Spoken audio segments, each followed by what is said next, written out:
नमस्कार, आर्य न्यूज देख रहे हैं आप। मैं हूं आपके साथ पल्लवी सिंह। औरंगजेब और टीपू सुल्तान को लेकर एक बार फिर से राजनीति गरमाई हुई है।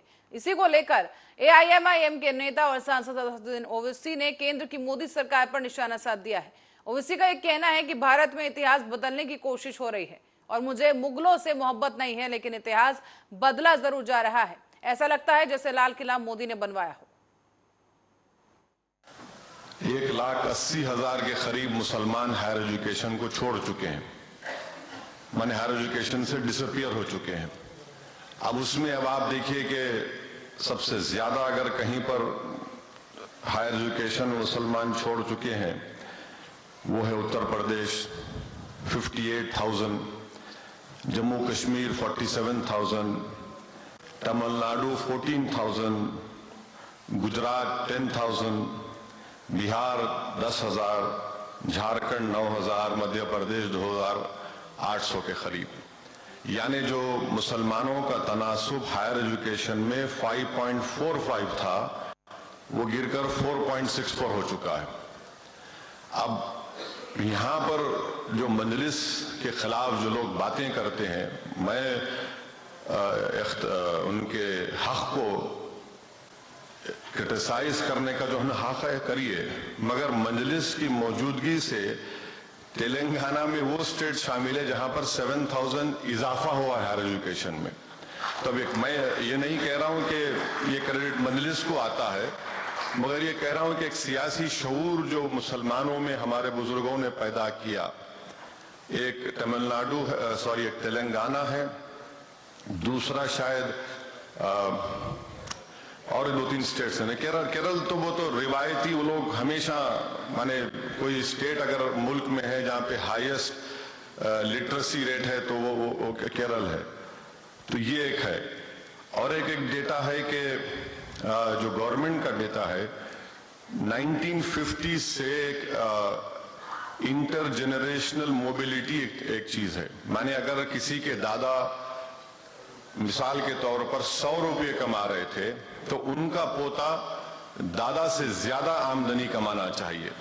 कि इस मुल्क में कभी भी अक्सरियती तबके की जमहूरियत नहीं होगी, यानी मेजॉरिटेरियन फॉर्म ऑफ डेमोक्रेसी नहीं होगी, बल्कि शिराकतदारी की जमहूरियत होगी, जिसको अंग्रेजी में आप और हम कहेंगे कि पार्टिसिपेटिव फॉर्म ऑफ डेमोक्रेसी होगी। मगर जब पहला ही पार्लियामेंट का इलेक्शन हुआ उससे लेकर अब तक, यानी 2019 के लोकसभा के इंतखाबात में आप देखेंगे कि उस जमाने से लेकर अब तक अक्सरियती तबके की यानी मेजॉरिटेरियन फॉर्म ऑफ डेमोक्रेसी की तरफ ही हम बढ़ रहे थे। और एक नई किताब आई है, एक ऑक्सफोर्ड के पीएचडी स्कॉलर ने लिखी है, जिसमें उन्होंने उन तमाम चीज़ों का जिक्र किया जो मजलिस के बुजुर्ग 1960 से कर रहे थे।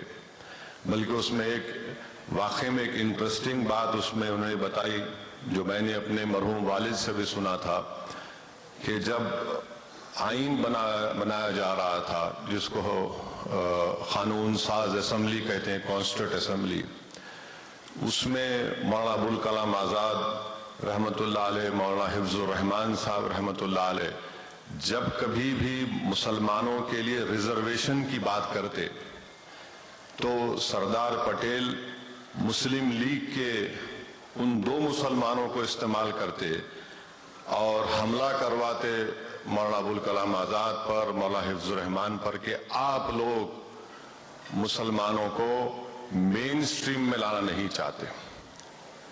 और उस वक्त की कॉन्स्टिट्यूंट असेंबली में ये बात भी कही गई थी कि अब आपको अपनी शनाख्त को, इन तमाम चीजों को छोड़ना पड़ेगा।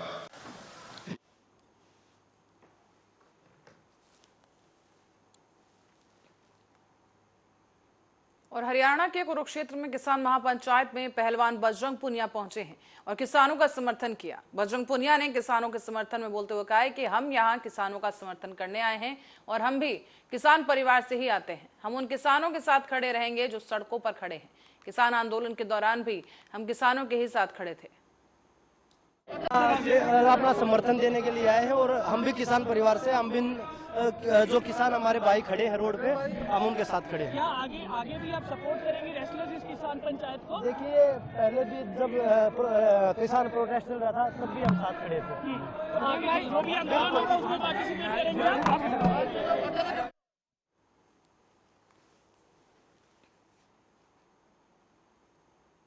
गाजियाबाद में लोनी बॉर्डर के पास एक मकान में आग लग गई है, तो वहीं तत्काल ही फायर टेंडर की गाड़ियां घटनास्थल के लिए रवाना हुई और मौके पर पहुंचकर देखा गया कि ग्राउंड फ्लोर पर बने टेंट हाउस में भयंकर आग लग गई है। दमकल कर्मियों ने आग बुझाना शुरू किया और इस दौरान मकान में ऊपर फंसे लगभग 8 लोगों को दीवार तोड़कर बाहर निकाला गया है। साथ ही 2 महिलाओं को घायल अवस्था में बाहर निकालकर अस्पताल पहुंचाया गया। आज लगभग 6:52 पर फायर सर्विस कोतवाली को सूचना मिली थी कि लोनी स्थित एक मकान में आग है। तत्काल हमारी टोरंटो सिटी से 2 गाड़ियां और एक गाड़ी हमारी साहिवाल से घटनास्थल के लिए रवाना की गई। यहाँ के देखा तो हमारा जो ग्राउंड फ्लोर था उसमें टेंट हाउस का काम होता था, उसमें भयंकर आग लगी हुई थी, जिसको तत्काल टीम ने पाइप बिछाकर बुझाना शुरू किया और ऊपर लगभग 8 लोग फंसे हुए थे, जिनको सीढ़ी लगा के पीछे दीवार तोड़ते हुए बाहर निकाला गया। जब मकान को पूरी तरह सर्च किया गया तो उसमें पहली मंजिल पर और दूसरी मंजिल पर एक महिला, जो वृद्ध महिलाएं थी, उनको घायल अवस्था में पाया गया।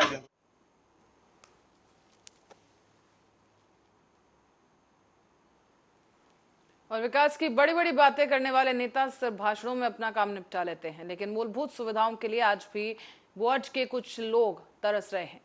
इतनी भीषण गर्मी में लोग परेशान हैं। वार्ड नंबर 1 वासियों को बिजली नहीं मिल पा रही है। मामला दरअसल ये है रायसेन के सिलवानी का, जहां पर कई बार एसडीएम, सीएमओ और तहसीलदार को आवेदन दिया गया है, लेकिन अभी तक कोई भी कार्रवाई नहीं की गई और ना ही कोई सुविधा इन्हें मिली है। आज नगरवासी मजबूर होकर भीषण गर्मी में नगर परिषद के सामने धरने पर बैठ गए हैं। उनका ये कहना है कि जब तक हमारी मांगे पूरी नहीं होंगी तब तक हम धरने पर बैठे रहेंगे। जब तक कोई अधिकारी या कर्मचारी हमारी समस्या का समाधान नहीं करता तब तक हम धरना इसी तरह जारी रखेंगे। मैं माननीय श्री ठाकुर रामपाल जी को से ये कहना चाहता हूँ कि वो कहते हैं कि विकास विकास विकास यात्रा भी निकाली है इन्होंने। विकास के नाम पे एक मुद्दा खड़ा कर रखा है इन्होंने। ये आए और 1 नंबर वार्ड नंबर 1 सिलवानी को अपने वार्ड नंबर 3 में आकर देखें कि इनने विकास कहाँ किया। यहाँ के रहवासियों को दिखाएं आगे कि हमने विकास कहाँ किया है। इनके माननीय श्री अपने तहसील महोदय जी ने 3 नंबर वार्ड की अपने ये आवास योजना में जहाँ लोग रहते हैं, इंदिरा आवास कॉलोनी, उस जगह को चरोखर में डाल दिया। ये चरोखर में डालने का इनका क्या एक प्रावधान है कि इनने उस जगह को चरोखर में डाल दिया। समस्या यह है कि वार्ड नंबर आमापानी कॉलोनी को गत वर्ष 10 पहले से जोड़े रखा है नगर परिषद में, जिससे नगर परिषद की कोई भी सुविधाएं हमको उपलब्ध नहीं है। सबसे बड़ी सुविधा यह उपलब्ध नहीं है कि बिजली के खंभे, बिजली के उधर कोई वो नहीं है, बिजली के खंभे पे तो खड़े नहीं, क्योंकि बिजली की समस्या वही सड़क की समस्या। बिजली की समस्या सबसे महत्वपूर्ण है, क्योंकि बिजली के लिए बच्चे पढ़ते हैं, आने जाने में प्रॉब्लम होती है रात को, और बिजली के खंभे, बिजली की लाइट जो उधर के रहवासी दूर दूर से लाते, 1-1.5 किलोमीटर दूर।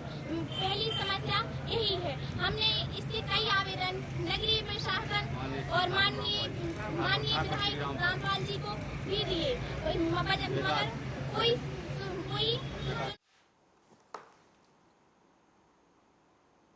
भोपाल में प्रियंका गांधी के दौरे पर चिकित्सा शिक्षा मंत्री विश्वास कैलाश सारंग ने निशाना साध दिया है।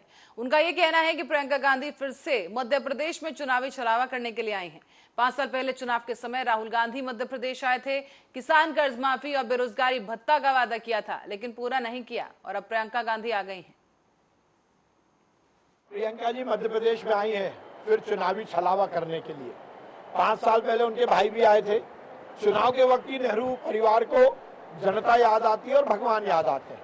5 साल पहले राहुल गांधी आए थे, उन्होंने कहा था कि किसानों का 2 लाख रुपए का कर्जा माफ होगा, किसी किसान का कर्जा माफ नहीं हुआ। बेरोजगारी भत्ता देने का वादा किया, कांग्रेस की सरकार आई, किसी को बेरोजगारी भत्ता नहीं मिला।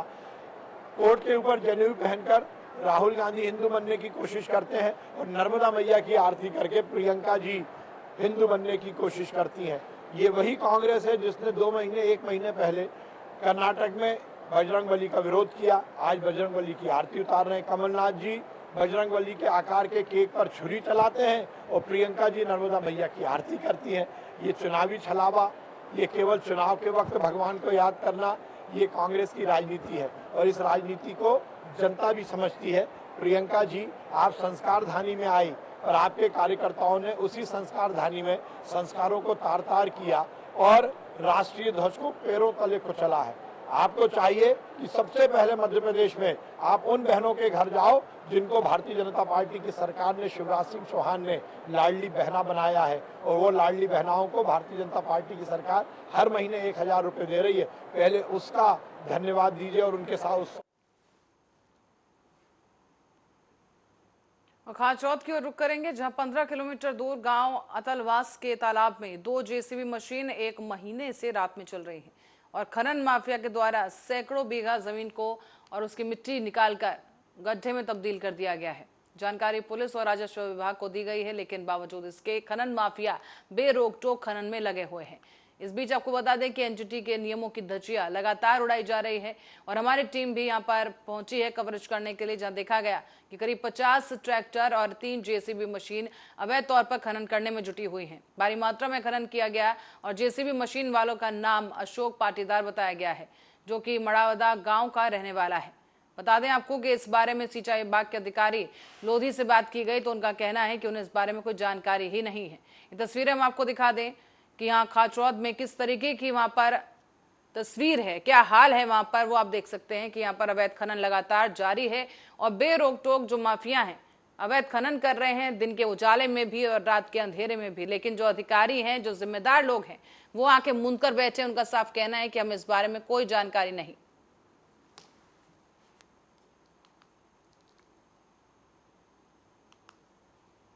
खबर अब सीहोर से है, जहां बैरुंदा नगर में इंदौर रोड पर संचालित किए गए डिलीवरी लिमिटेड लॉजिस्टिक कंपनी ने branch manager, assistant manager, delivery boy delivery के दौरान प्रोडक्ट में हेरफेर करते हुए पकड़े गए हैं।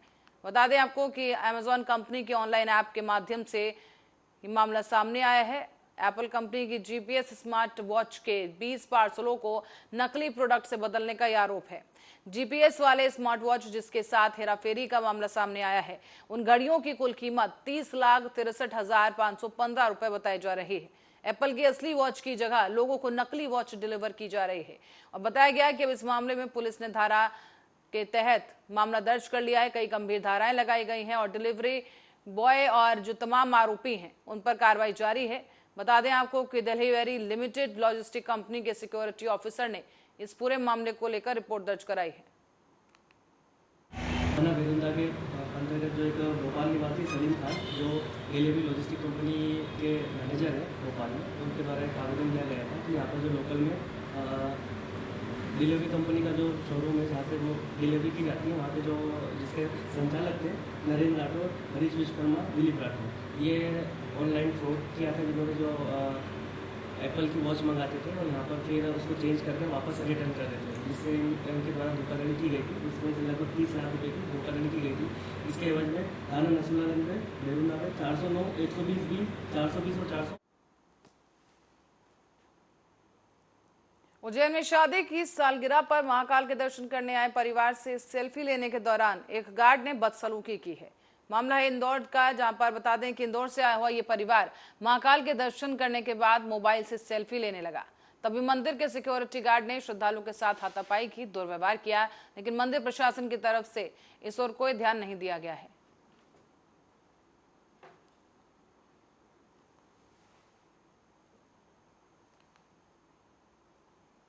पंजाब सरकार के विधायक में नागदा में आगमन पर आम आदमी पार्टी के कार्यकर्ताओं ने गर्मजोशी के साथ उनका स्वागत किया है। इस दौरान मनजिंदर सिंह लालपुरिया और सिंगरौली महापौर रानी अग्रवाल ने पहले हनुमान मंदिर पहुंचकर हनुमान मंदिर में पूजा अर्चना की और इसके बाद दोनों आम आदमी पार्टी की वाहन रैली में शामिल हुए। विधायक मनजिंदर सिंह ने सभा को संबोधित करते हुए कांग्रेस और बीजेपी दोनों पार्टियों को आड़े हाथों लिया है। साथ ही लालपुरिया ने कहा है कि देश के 75 सालों में दोनों ही पार्टियों ने देश को खूब लूटा है और दोनों ही पार्टियों ने सिर्फ अपनी राजनीतिक रोटियां सेकी हैं। अब देश की जनता के सामने तीसरा विकल्प भी है और वो है आम आदमी पार्टी। अंधेरों से है, मैं दिया हूँ, मेरी दुश्मनी सिर्फ अंधेरों से है। हवा बेवजह मेरे खिलाफ है, हवा से जाकर कह दो कि खुद को आजमा कर दिखाए। बहुत दिए बुझाती है, जरा एक जलाकर बताए, जरा एक जलाकर बताए। मध्य प्रदेश भारत का दिल है, ये तो पूरे भारत के सबसे खूबसूरत स्टेट चाहिए, सबसे खूबसूरत राज्य चाहिए, लेकिन यही भ्रष्टाचार इतना है, ये तो गुरुओं को नहीं छोड़ते। यहाँ आगे राजनीति की चर्चा और मोदी योगी की बहस नाराज ड्राइवर को नागवार गुजरी है। बोलेरो गाड़ी से कुचलकर इस शख्स ने अधेड़ की हत्या कर दी। मौके से फरार हो चुका है ड्राइवर। घंटा मिर्जापुर जिले के विंध्याचल थाने की घटना है। उस वक्त वहां पर हड़कंप मच गया जब एक विशेष वर्ग के ड्राइवर ने अपनी बोलेरो गाड़ी से दूल्हे के चाचा को कुचलकर मौत के घाट उतार दिया है। मौके से ड्राइवर फरार हो चुका है। मिली जानकारी के मुताबिक शादी समारोह से बोलेरो गाड़ी में 5 लोग बैठकर लौट रहे थे। इस दौरान राजनीति को लेकर कुछ बहस हुई और प्रधानमंत्री मोदी और योगी को लेकर चर्चा की गई, जिसमें विशेष वर्ग के ड्राइवर ने बातचीत की और इस चर्चा में शामिल हुआ। मामला देखते देखते गर्माता चला गया और उसके बाद एक जगह पर कुछ लोग उतर गए और कुछ दूर जाने के बाद ड्राइवर ने दूल्हे के चाचा को जबरन गाड़ी से उतारा और जैसे ही वो गाड़ी से उतरे उनके ऊपर गाड़ी चढ़ा दी। हम इस गाड़ी से हम लोग 5 आदमी। आप साथ में थे? हाँ, हम साथ में थे। और उसके बाद हम 100 मीटर की दूरी पर हमारा घर है, हम वहाँ उतर गए और यहाँ पता चला कि गाड़ी वाले से वो योगी और मोदी को लेकर के विवाद हुआ। रास्ते में हुआ था? हाँ, बस इतने में। और विवाद हुआ जब तब ये गाड़ी रोका और कहा हटो यहाँ पे उतरो। और ये उतर गए और इन्हीं के भाई गाड़ी किए थे बारात में ले जाने के लिए। तो ये आगे आए और कहे कि जो है जाने नहीं देंगे, तब तो घुमा के गाड़ी। ये महोकर गाँव है विंध्याचल थाना क्षेत्र के अंतर्गत, जिसके सामने एक जिनका नाम राजेश दुबे था, जो बोलेरो से उतरे थे और उसी बोलेरो का चालक ने उनका दुर्घटना कर जानबूझकर उसकी हत्या की गई है। टिंडोरी में नगर समेत ग्रामीण क्षेत्रों में यातायात नियमों की खुलेआम धज्जियां उड़ाई जा रही है। ऑटो और टैक्सी चालकों को ओवरलोड की खुली छूट यहां पर दी गई है। ऐसे में आपको बता दें कि यातायात पुलिस पर इन ऑटो और टैक्सी संचालकों से अवैध वसूली का भी आरोप लग रहा है।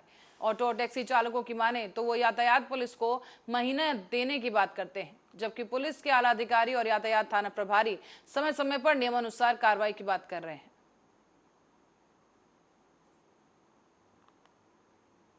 सीटर गाड़ी लेबर है भाई, सीट नहीं चला रहे हैं, वो इमरजेंसी वाले हैं। कहाँ जा रहे? रहेंगी ये रहेंगी। कहाँ से जा रहे हो? टिंडोरी। कितनी सवारी है आपकी गाड़ी में? पता नहीं, मेरा नहीं। जितनी सवारी आप रखे हो उतनी सवारी की परमिशन है? अरे बता रहा हूँ, लेबर है मेरे भाई, सवारी नहीं बैठा रहा हूँ यार। लेबर है क्या? लेबर है, इतनी लेबर को बैठा सकते हो गाड़ी में? अरे तो जाना इमरजेंसी है, तो इसीलिए, नहीं तो मैं थोड़ी बैठाता हूँ। पुलिस वाले कुछ नहीं बोलते? बोलते काहे नहीं बोलते? हाँ, ये समस्या प्राप्त हो रही है हम लोग को कि ओवरलोडिंग कई रूट्स पे बस कम है, लोग बोलते हैं, लेकिन वो इसका सॉल्यूशन नहीं है। हम लोग ट्राई कर रहे हैं कि इसका सॉल्यूशन निकालें। इस तरफ यातायात द्वारा चालानी कार्रवाई की जाती है और वाहन को चेक भी किया जाता है, लेकिन ये मामला थमने का नाम नहीं ले रहा है। नहीं, बिल्कुल थमा हुआ है। हम लोग बहुत ज़्यादा कार्रवाई की है इस साल। पिछले वर्ष की तुलना में कई गुना कार्रवाई हुई है। हमारे पास POS मशीन है, इसके थ्रू रोज कार्रवाइयाँ हो रही हैं और इस पे निरंतर लगाम लगाया जा रहा है। और आज कलेक्ट्रेट के ऑटो टोरिया हॉल में एसडीओ महोदय की उपस्थिति में SDOP महोदय DI कोतवाली मेरी उपस्थिति और शहर के गणमान्य व्यापारी लोग फुटपाथ पर जो दुकान लगा रहे हैं, सब्जी बेचने वाले, उनको सबको बुला के समझाइश दी गई है यातायात व्यवस्था को सुधार करने के लिए। इसके बाद दुकानदारों में अगर सुधार नहीं आती है तो अधिक कार्रवाई की जाएगी। तो सभी ने और देवास में शिप्रा निवासी मृत महिला रीना के आरोपी जाकिर के खिलाफ औद्योगिक थाने में 354 में अपराध दर्ज कर लिया गया है। महिला की मौत के बाद परिजन और हिंदू संगठन ने देर रात को थाने में हंगामा किया था, जिसके बाद आज सुबह ही तनातनी का माहौल देखने को मिला। जानकारी के मुताबिक आपको बता दें कि महिला का जो शव है उसे पोस्टमार्टम के बाद दाह संस्कार के लिए पहुंचा दिया गया है, लेकिन यहाँ भी परिजनों का यह कहना था कि आरोपी पर कड़ी कार्रवाई होनी चाहिए। बता दें कि एसिड पीने के बाद एक महिला की मौत हो गई थी और इसी मामले में डीएसपी किरण शर्मा का कहना है कि आरोपी के खिलाफ मामला दर्ज कर लिया गया है। मामले की जांच जारी है और उसके बाद आरोपियों के खिलाफ सख्त से सख्त कार्रवाई की जाएगी। ये प्रारंभिक तौर पे ये जानकारी मिली थी कि यहाँ एक परिवार है, बच्ची ने, महिला ने आत्महत्या कर ली है, ऐसी प्रारंभिक जानकारी मिली है।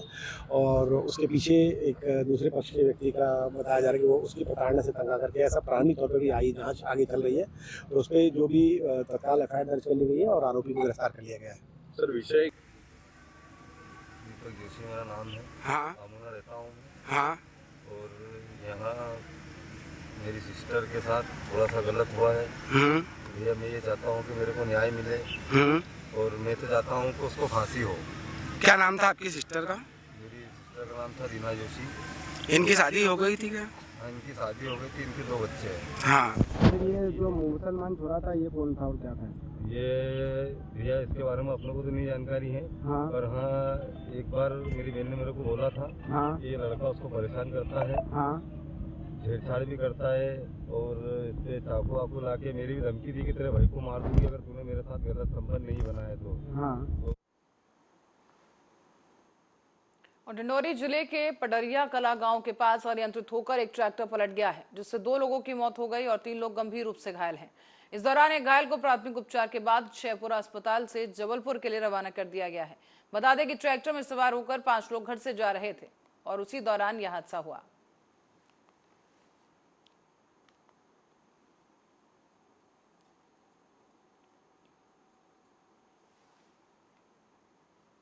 बांसवाड़ा में राजस्थान के मुख्यमंत्री अशोक गहलोत ने भारतीय जनता पार्टी पर जमकर हमला बोला है। सीएम गहलोत ने कहा है कि भाजपा के राजनीतिक बॉस ईडी, सीबीआई, आईटी इन सभी को धमकाकर हर जगह भेज देते हैं। वो इनको लिस्ट देकर भेजते हैं, ये गलत है। ईडी, सीबीआई, आईटी हमारे देश की प्रतिष्ठित एजेंसियां हैं जो कि अपना काम ईमानदारी से करें तो हमें खुशी होगी। ये तमाम पॉलिटिकल बॉसेज जो है बीजेपी के, वो इनको धमका करके भेजते हैं, सब जगह लिस्ट देके भेजते हैं। वो गलत है। अगर वो खुद आए, मान लीजिए, ये इतनी अच्छी एजेंसी हैं देश के लिए, इनकम टैक्स, ईडी, सीबीआई, ये हमारी प्रीमियर एजेंसी है देश की, मानी हुई एजेंसी है, प्रतिष्ठित एजेंसी है जो अपना काम ईमानदारी से करे, बेईमानों को पकड़े, जेल भेजे, हमें खुशी होगी, हम स्वागत करेंगे। और जहाँ चुनाव होते हैं वहाँ बीजेपी के पॉलिटिकल बॉसेज जो है इनको लिस्ट देके भेजते हैं, जाइए इनमें से आप ट्राई करो कहाँ आप घुस सकते हो अंदर। ये जो तरीका है ये बिल्कुल गलत है। ये चुनाव जीतने के लिए आप तंग करो सरकारों को, उनके मिलने वालों को। बेचारे बेकसूर लोग मारे जाते हैं कई बार। तो एक बार और 6 जगह छापे डाल देते, ये हमारे क्राइसिस आया था पॉलिटिकल, एक साल में छापे डाल दिए। जिन होटल में हम लोग रुके हुए थे वहाँ छापा नीचे पड़ रहा था। भाजपा के राष्ट्रीय अध्यक्ष जेपी नड्डा ने विपक्ष पर जमकर हमला बोला है। जेपी नड्डा ने कहा है कि बीजेपी देश की अकेली पार्टी है जो विचारों पर चलती है, बाकी सभी दल वैचारिक रूप से शून्य हो गए हैं।